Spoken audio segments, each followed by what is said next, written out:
Hello, beautiful souls. It's Kat from Elevate, my channel where we talk about recovering from toxic relationships and regaining self love and self esteem. Today's topic is going to be knowing it's a privilege for someone to be in your life.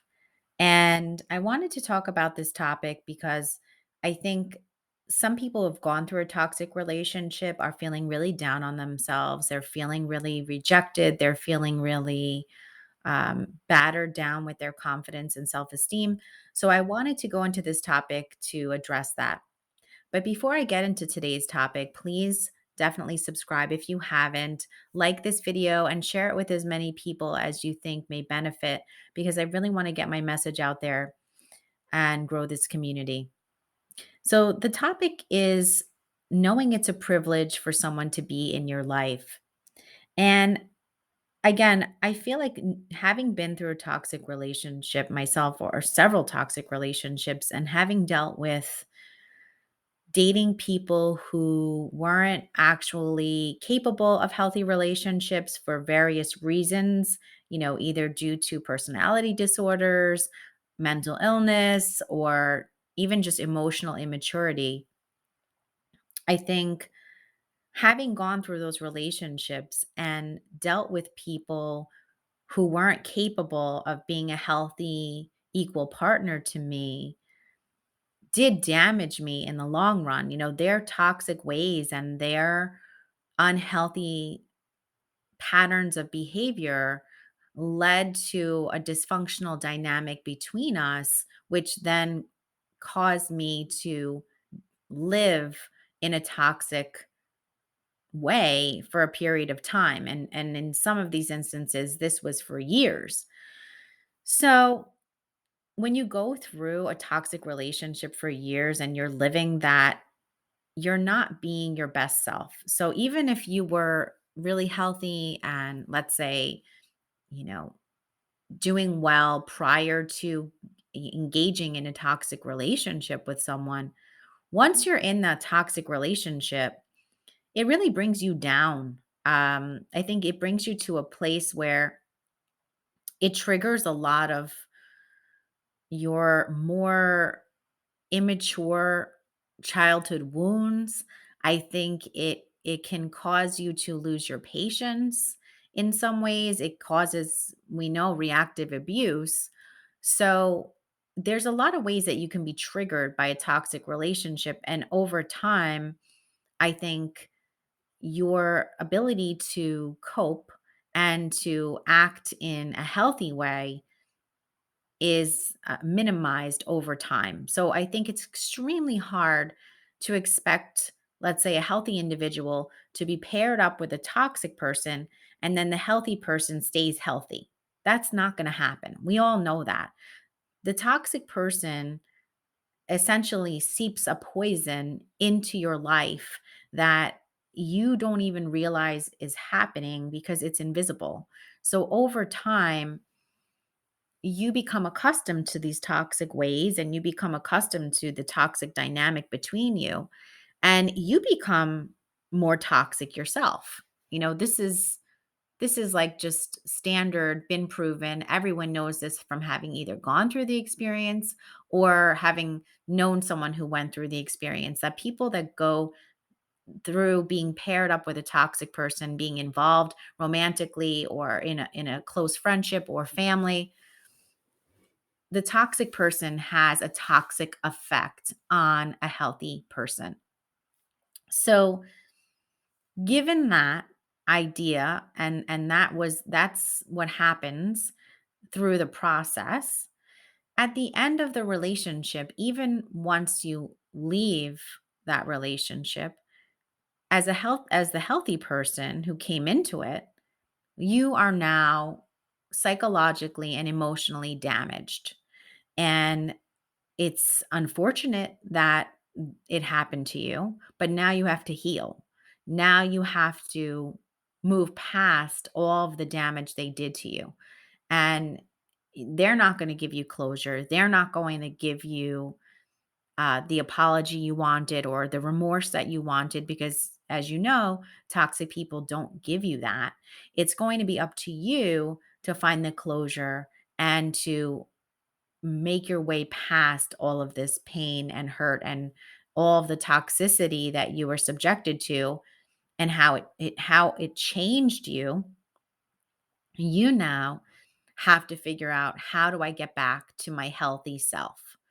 So I think, there's a few things. At that point in time, you're probably looking back and you're ashamed that you became an unhealthy person. Like, you were brought down to a certain level that, your behavior wasn't as healthy as it used to be. Maybe you made more mistakes and you lost your cool. You may have gotten angry. You may have become someone who was reactively abusive to your toxic partner. So you may have, you may have screamed at them, lost your temper, things that you wouldn't normally do, but because over time your ability to emotionally cope was slowly chipped away at, until a certain point where you weren't able to emotionally cope and you became more childlike and less able to control your immature impulses, perhaps. So there are a lot of things, that you maybe look back on now from the relationship, your own behavior, that you're ashamed of, that you may feel embarrassed, and you may feel, I wish I didn't do this or that. I wish I hadn't, broken no contact 10 times, whatever it was. I wish I hadn't screamed at him that time.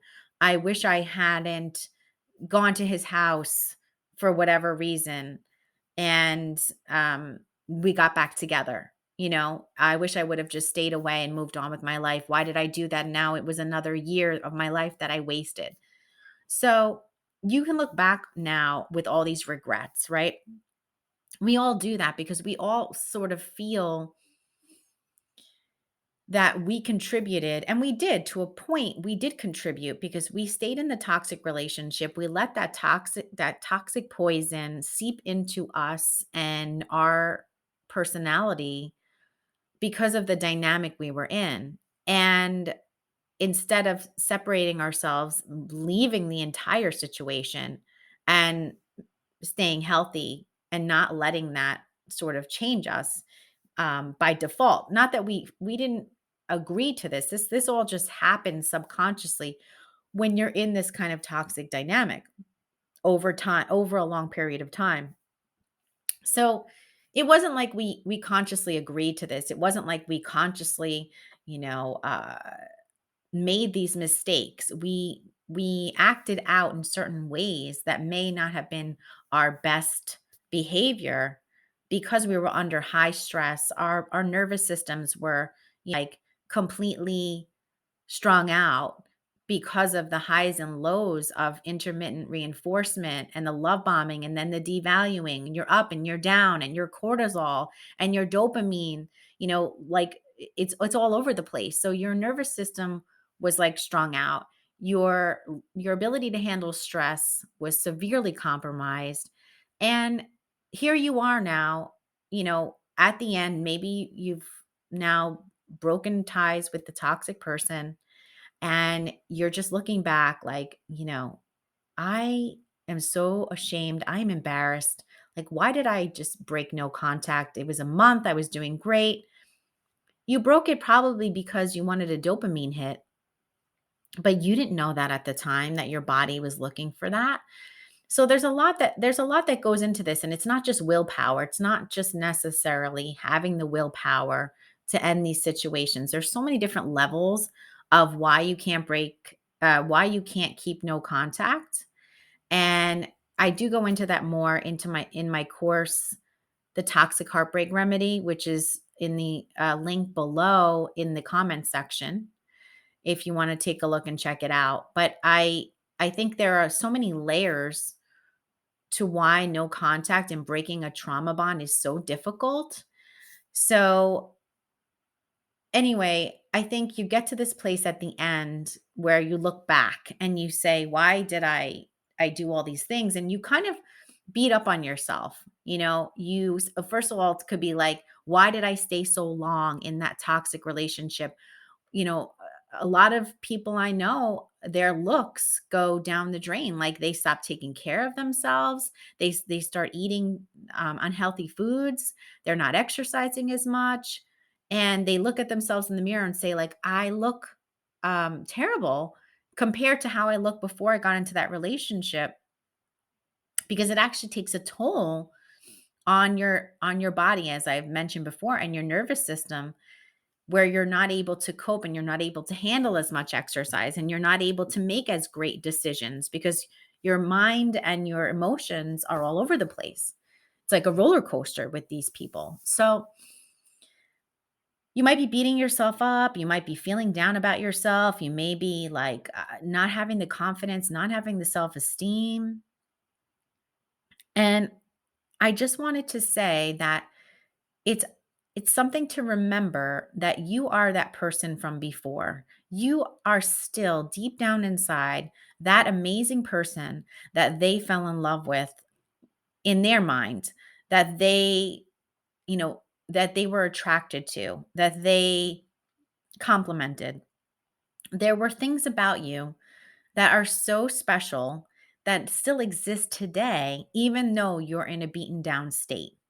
So even though you might be at your worst, maybe you don't look as you did before, maybe you don't feel good as you did before, maybe you don't, walk around with the same confidence as you did before, but it's still inside you. And it's actually a privilege for someone to be in your life because you enhance someone else's life with your gifts, your unique gifts, and your unique you.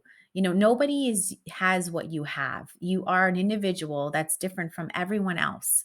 So if you have a gift of compassion, if you have a gift of empathy, if you have a gift for um, being a person that listens, and people want to tell you their life story, and people just open up to you and they feel good about sharing their life stories with you. Or maybe you're a person who's great at picking a friend up when they feel down, or caring for children.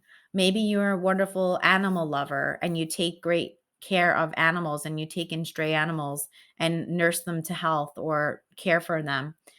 Maybe you're great at business. Maybe you're great at riding a bicycle and you can teach a child how to ride a bicycle, or teaching baseball. Like maybe you're a great coach and you now start a baseball uh, team. Like I know someone who started a baseball team for an underprivileged community where none of the kids even had a baseball mitt.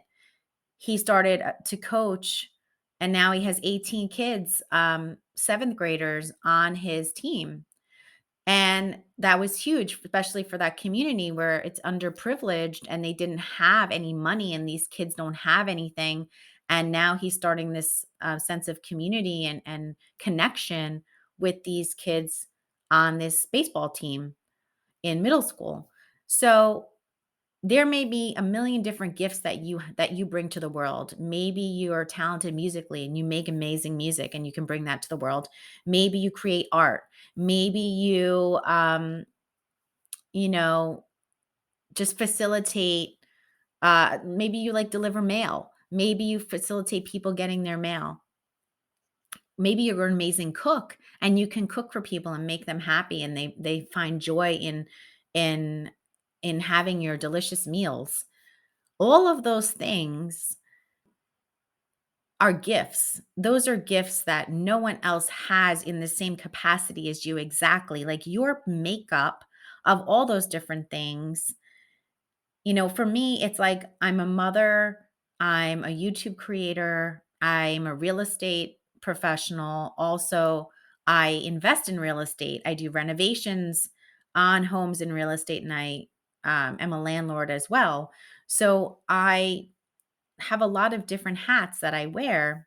I enjoy making YouTube videos. I enjoy renovating different houses and like being creative in the fact of doing different renovations and picking out all the materials and seeing it all come together and looking beautiful at the end, and visualizing things and moving walls and and taking out ceilings and so forth.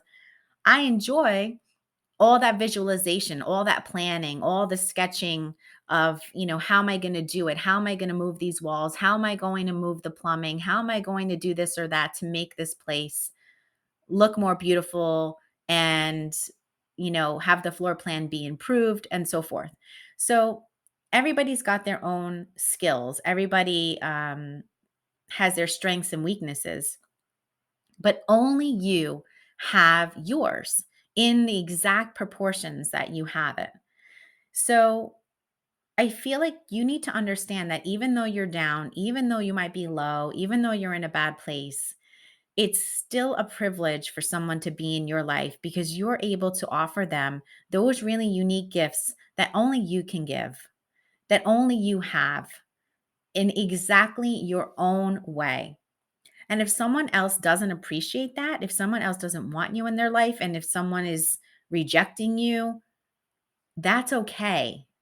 You have to be okay with that and say, okay, this person does not see my gifts. This person does not understand my gifts. And this person's just not meant to be in my life. They obviously cannot see all the good I have to offer.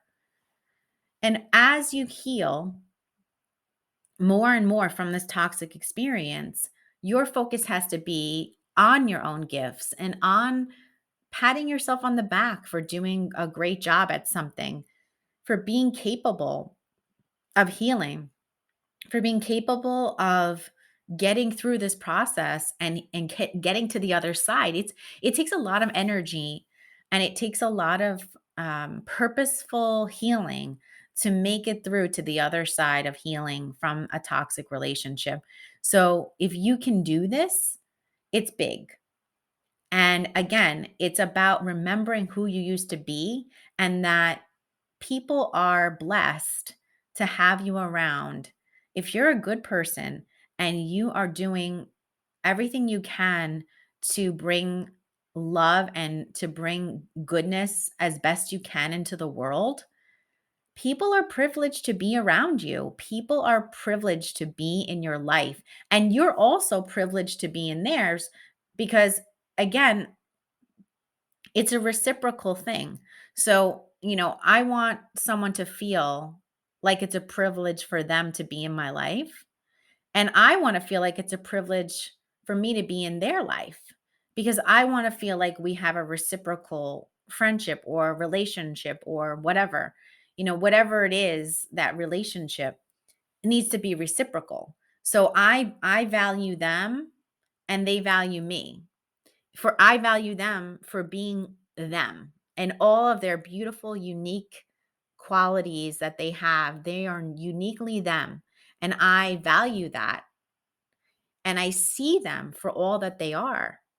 But they also see me, and they see me for all that I am, all the good that I am and that I bring to this world and that I bring to the table of our relationship. Because I'm bringing this to the world, but I'm bringing it to the table of this relationship on a personal level with this person individually.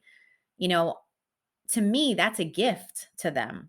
And they should be in return giving the same level of respect, love, kindness, loyalty, honesty, integrity.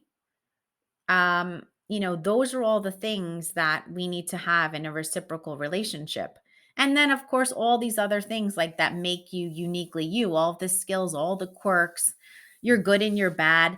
Nobody's perfect, right? So they need to be able to accept you with your quirks and your shortcomings. So if you make mistakes, they have to be able to accept you as long as you're showing some kind of remorse and you realize it was a mistake. They should be able to accept you, and you should accept them as being imperfect as well. We are all imperfect, and we have to be able to love and respect friends and people in relationships that we're involved in. We need to be able to accept that everyone is going to make mistakes, but we have to be able to make amends and then resolve those conflicts. So I hope that this video resonated with you and it helped you to feel that even if you're going through this really, really low point in your life after a toxic relationship breakup, understand it is still a privilege for someone to be in your life. And they need to understand that it's a privilege. They need to treat it like a privilege.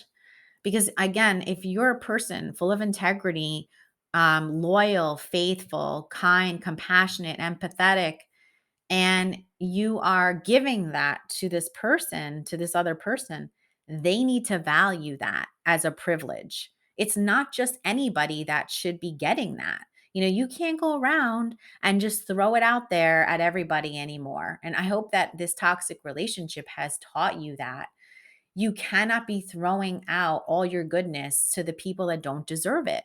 And there are people out there who will pretend that they deserve it, but it's not the case. So take all that goodness that you have, treasure that, focus on all of your good qualities, build yourself up with self love over a period of time. And then when you get back into the game, like if you start dating again, don't just be giving all of this goodness out to everybody. You can't. You have to be selective. You need to be selective in who really deserves it from you, you know? And you have to be a little more discerning when choosing those people the next time around. But just know that deep inside, you haven't changed. It's just that you have temporarily changed. It's not a permanent change, let's say, from who you used to be, the healthy, vibrant, confident person that you used to be before this toxic relationship. So I know you can get back there if you just heal and get through this, and just keep in the back of your mind that, it's a privilege for someone to be in your life. If you're giving out top notch treatment to people, respect, kindness, care, and love, if you're giving that top-notch treatment out, it's a privilege. It's not a right. It's something that people need to realize. That's something valuable. It's a valuable gift that you're giving. So you should know that. They should know that. And again, if you need help, my course is below. If you want to go through the whole process, take a look. In the meantime, you could also download my free ebook, which might help you if you've just broken up and you're just like not sure what to do next. But remember, you are still the person that you used to be before this relationship. You've been battered, you've been bruised. I know it's been tough and it's hard to climb out of that valley, but you can do it. So don't lose faith in yourself. Remember who you used to be. You can build your confidence back up, and there's a lot of ways to do that. It's not overnight, it's going to take time. But I may do some more videos about that actually, and maybe my own experience with building my confidence and self esteem back up. But it is possible. It takes a long time, but you can do it. And just keep remembering you are a valuable gift to someone. You being in someone's life, you're giving them a valuable gift. And you have to believe that and you have to think about that and realize how valuable you really are